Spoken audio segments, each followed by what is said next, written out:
Move on to number 5, please. So given what we've said, this is kind of a summation. And essentially what we're asking the panel members, how do you make a successful business case? I'll use the term loosely. Or what is the real why of knowledge management? We're going to start off with Dr. Tankowski. I may be repeating myself here, but again, in any business you want to be successful, and so if you're going to be successful, obviously you have to know what you're about, your objectives. I am a systems person, and I believe in input, process, and output. It's always been my framework. And the first question you normally ask is, what are your objectives? Is it to be the #1 car maker, to be the #1 killer in the world, to be the #1 university? And then you say, what do I need to get there? What are my inputs to get there? And the inputs come in a lot of physical and intangible areas. And in the intangible area, knowledge is of course the dominant one.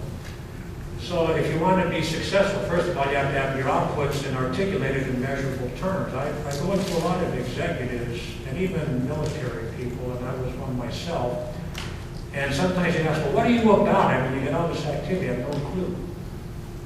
Or if I do, I can't phrase it very well. And if I can phrase it well, I can't measure it.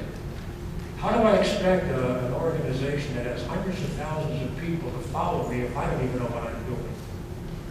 So it's incumbent upon the top to make sure they have their objectives solidified in short, concise, and measurable terms. And then on the input side, what inputs do I need to get there? The critical ones. Don't get all of these red herrings. In our day and age, we're so easily distracted. That's why I like to look at critical assets, because if you look at the critical, everything else will take care of itself. If you miss it, you get on the right. And then, when you do it, then how do I best leverage them? By managing them, my processes, my organizational structure, my technology, my organizational behavior, all of the other stuff that we often say, well, it's not about technology, it's only about... They all fit together. It's a holistic approach. So if you want to be successful, know what you're doing in measurable terms. Communicate it to all levels of the organization, and they have a different way of framing that objective. If I want to be #1 automaker, at the operational level, I got to build 1 million cars. At the tire division, I got to put 8 million tires on. What knowledge do I need at every level? It has to be an audit trail. And then again, inventory and name your knowledge and value it, because if you don't value it, you will lose your valuable knowledge. They move around today. Don't forget, knowledge is an infinite resource. It's mobile. But it's a lot of money. I mean, I go to Russia and you can't believe how much they pay me. Sometimes they give it away like here, you know. So it's my wealth. And then the processes, are so critical. And the process is not just the flow. It's the structure, it's the technology, it's all the things that harmonize with it. If you only focus in on one thing, you're out to lunch again. So you gotta be successful. You gotta have a holistic systems approach, as we would define it, with all of these in mind. With knowledge, it's intangible that we can't see, but it's so critical to us as your key asset. That's my experience over 7 decades of what it needs to be successful. Dr. Kirsch? I think that a big part of what we have to do to make a successful business case is to move forward a little bit. I think everybody in here is familiar with Dilbert cartoons. I saw one, I think it was last week, that really struck home with me. I'm going to use this at least once in a sentence every day. One of the engineers was walking up to Dilbert and said something about when you're done with your grandpa box. Everybody's familiar with this? Not yet? I'm talking about, you know, the computers at the desk. Grandpa box for the generation that are out there now looking at tablets and things like that. So when you're done with your grandpa box, those of us who are using tablets and smartphones and that are now going to interface with you. And that's, I think, one of the big problems when we try to make business cases out there in the CAM world lately, probably for quite some while. We've been using grandpa box methodologies. We're in a knowledge age, so we should be talking about what value-added knowledge brings to the equation. So really, it all kind of comes down to what organizational gaps are you trying to close? What's your strategic big picture? What's that actual goal? We're talking strategic plans, outcome-based performance measurement. Yet often when people are trying to implement knowledge management, they don't really have a good strategic plan, and they almost almost never look at outcome measures. So it's kind of hard to be able to determine what value added you bring to the table if you're not actually looking at what you would be bringing value added to. So I think that's one of the big issues. One of the things that I think that is probably important, and not just directly answering that question, but indirectly answering it, is to talk about how not to make a good business case. I think one of the worst business cases examples that we've had inside of your world has been when folks have gone out there with the CAM gets no budget, so just start doing it now and try to prove the value of CAM. So what do? We go chase those low-hanging fruits and quick wins. How's that working for you? Anybody had their quick wins funded lately? Anybody meet the low-hanging fruit resource evaluation board? Said if anybody's got any low-hanging fruit we want to get funded this quarter, let's fund that. Yeah, me neither. So I think when you try to make the case for knowledge management from that business case perspective, we've got to get away from that kind of grandpa box mentality. We've got to be thinking about knowledge value added. That's the big one. ROI is that grandpa box metric. Return on investment. We think about knowledge as Mike has suggested as a strategic asset. It's not a question of investing in it. We have it. It's how do we utilize it.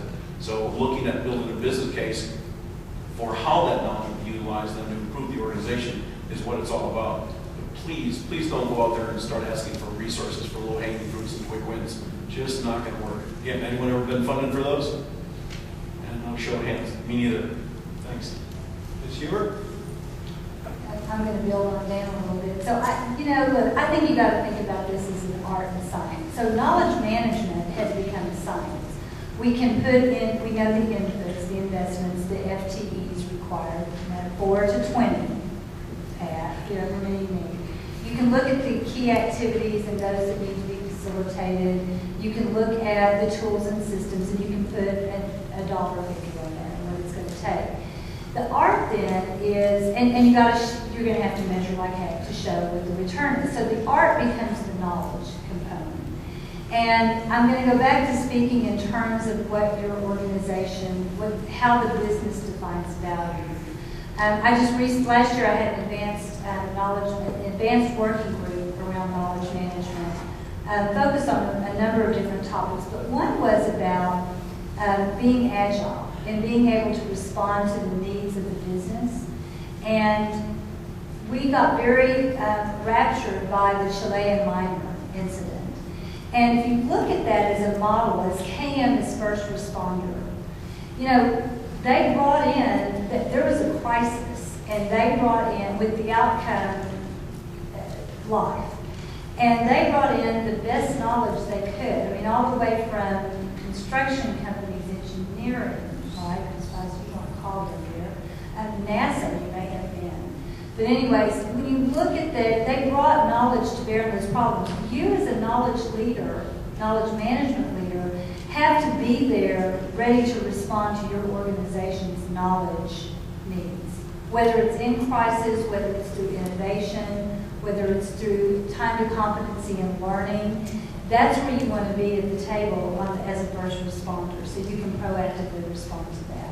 So the business case is what it is, and you have to have that to support those processes and tools and people that facilitate that and manage it. But then the knowledge piece becomes the larger effort that you've got to really understand the nature of the business and the nature of your knowledge. Thank you. Mr. Warren, this is a recorded event, so I do want to go on record as you're changing your number to 20. You're up there. Okay, I know we're running out of time, but how do you make the successful business case? It is knowledge is a strategic resource, and the way we have adopted our knowledge network and are trying to implement change across our organization to take full advantage of it. Just the anecdotes and the few that I've mentioned here help sell that to senior leaders that then can sign the checks. And a lot of senior leaders really get it. I know General Dempsey gets it now. I know General Cone gets it as our TRADOC commander. They also understand that the organizational lines are a bit blurred when you look at knowledge networks and how they work.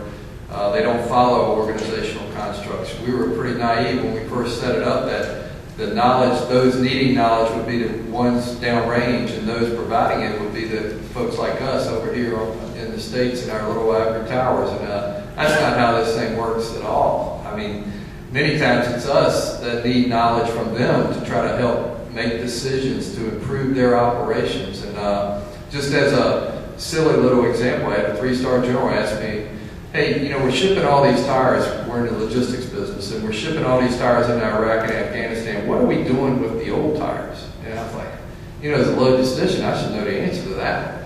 And I didn't, and I was a little embarrassed about that. Now, I could have put the staff on a 2-week study to get that answer.